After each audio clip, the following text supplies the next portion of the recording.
السلام عليكم ورحمة الله وبركاته. ازيكم يا جماعة؟ عاملين ايه؟ يا رب تكونوا بخير وبصحة وسعادة يا رب العالمين. قبل ما نبدأ اي حاجة ما تنسوش تصلوا على النبي في الكومنتات يا جماعة، وتعملوا لايك واشتراك في القناة، وتكتبوا لنا كومنت حلو لو الفيديو عجبكم. طبعا يا جماعة بقالي كتير ما بنزلش فيديوهات، بقالي سنة ما بنزلش فيديوهات يا جماعة بسبب ظروف خاصة وكده. تمام، بس النهاردة هبتدي يعني من النهاردة يا جماعة ان انا انزل لكم فيديوهات ويا رب تعجبكم. وصفة النهاردة يا جماعة هي شوربة الكوارع أو فتة الكوارع بطريقة سهلة وبسيطة بالخل والثوم، وتاخدي منها أحلى شوربة زي بتاعة المحلات بالظبط.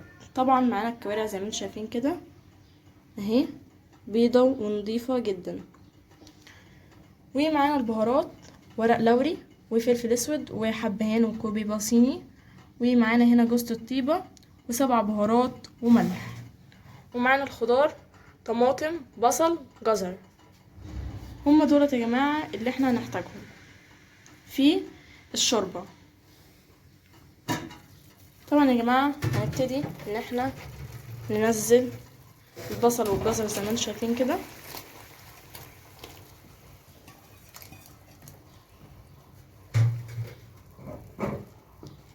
وننزل بالبهارات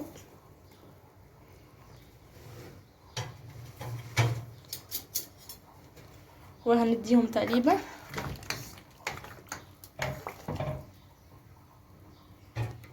وهننزل بالكوارع. طبعا يا جماعة انتوا زي ما انتوا يعني تحبوا تقطعوها، شوفوا انتوا عايزين تقطعوها ازاي. احنا قطعناها كده، مش احنا الجزار، هي الجزار بيقطعها لنا، لان طبعا احنا مش هنعرف نقطعها في البيت. شوفوا انتوا عايزين تقطعوها كبيرة بالشكل دوت او يعني وسط او صغيرة، على حسب ما انتوا بتحبوا يا جماعة، بس هي الافضل يعني تكون وسط. طبعا زي ما انتوا شايفين كده يا جماعة احنا حطيناها اهي.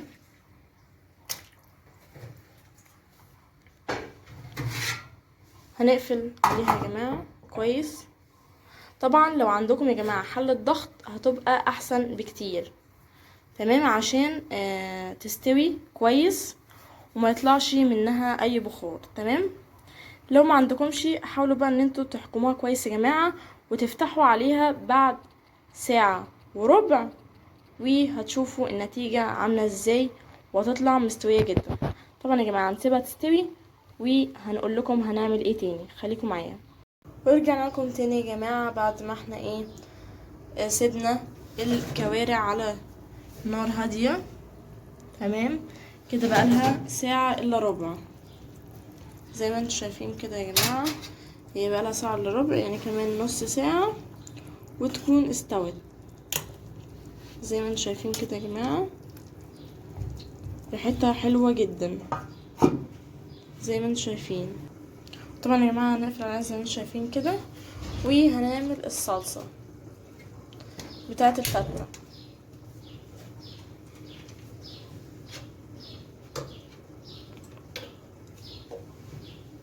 هنحط معلقتين سمنة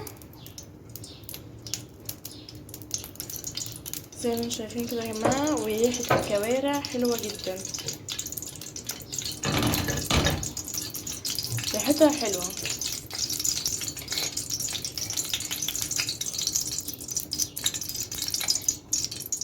طبعا ننزل بمعلقة من الثوم المفروم زي ما انتم شايفين كده. واهم حاجة يا جماعة ما تسيبوش الثوم ياخد لون قوي، يعني عشان ايه ما يمررش، يعني احنا عايزين التومة تكون ايه لونها باهت كده يا جماعة، عشان الثوم انتوا عارفين بيمرر، لو يعني سبتوه على النار كده هيمرر، فاحنا لا عايزينها يعني تكون ايه بيضة. دلوقتي هنحط عليها الطماطم.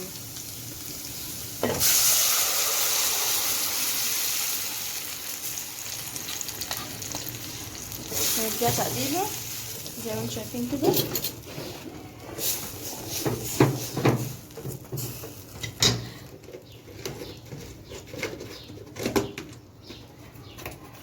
هنحط عليها شوية فلفل اسود وملح بس.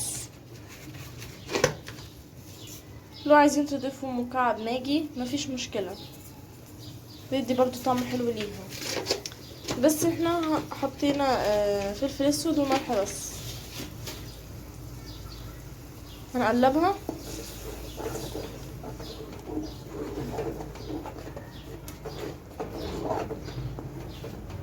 طبعا يا جماعة عملنا الرز الابيض اهو، طبعا كلنا بنعرف نعمله، مفيش حد ما بيعرفش يعمل الرز الابيض.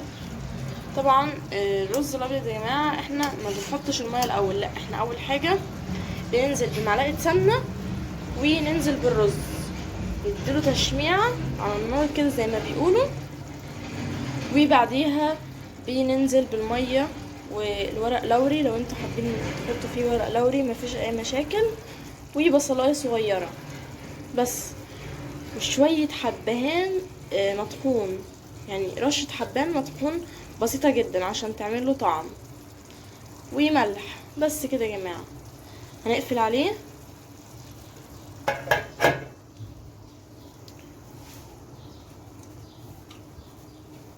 زي ما انتم شايفين كده الصلصة برضو الطماطم هنقفل عليها، وهنرجع لكم تاني علشان هنعمل الثوم مع الخل للكوارع. خليكم معايا. ورجعنا لكم تاني يا جماعة علشان نعمل الثوم والخل للكوارع. طبعا معانا معلقتين سمنة زي ما انتم شايفين كده يا جماعة، هنسيحهم على النار. طبعا هنا الكوارع يعني فاضل ربع ساعة بالظبط او 10 دقايق وتكون استوت كويس جدا. طبعا اول ما السمنة سيحت كده ننزل بالثوم،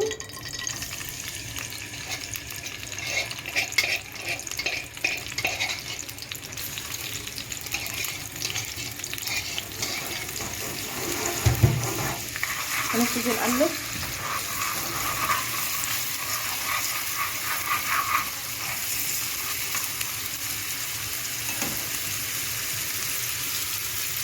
زي ما انتم شايفين كده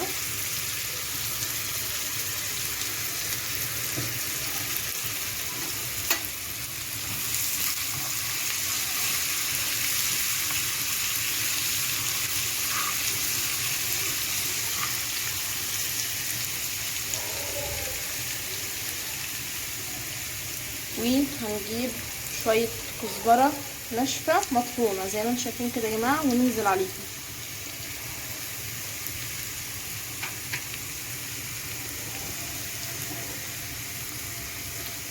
ونديله تقليبة كده زي ما انتم شايفين لحد ما لونه يبقى ذهبي شوية صغيرين جدا بس زي ما انتم شايفين كده هو دوت اللون اللي احنا عايزينه. هننزل بالخل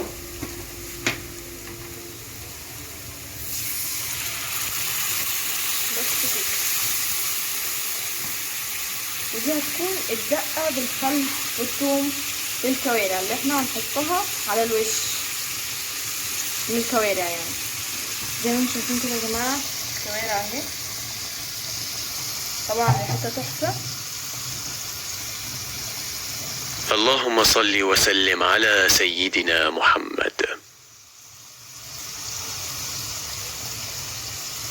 هنبتدي ان احنا ناخد شوية شوربة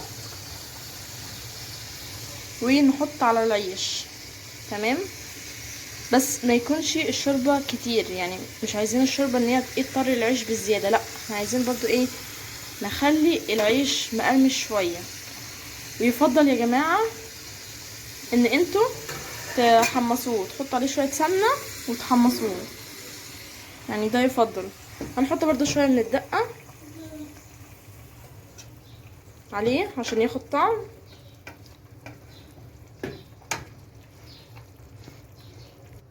وطبعا يا جماعة حطينا عليه الثوم وقلبناه. هنحط عليه شوية من الصلصة اهي زي ما انتم شايفين كده عشان ياخد طعمه برضو، العيش برضو يكون له طعم زي ما انتم شايفين كده يا جماعة. بس كده هنقلبه.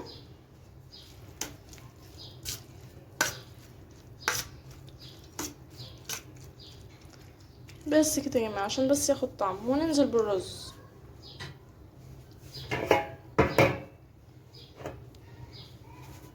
زي ما انتوا كده شايفين يا جماعه الرز مفلفل مش معجن، زي ما انتوا شايفين كده. بسم الله ما شاء الله يعني اهو.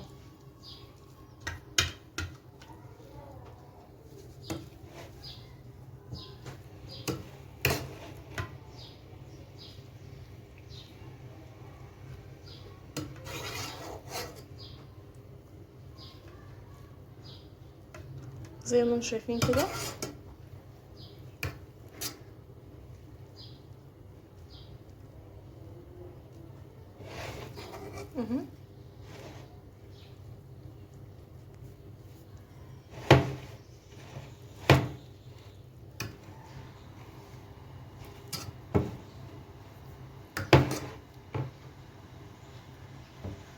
بس كده يا جماعه، وبكده نكون حطينا طبقه العيش والرز زي ما انتم شايفين كده.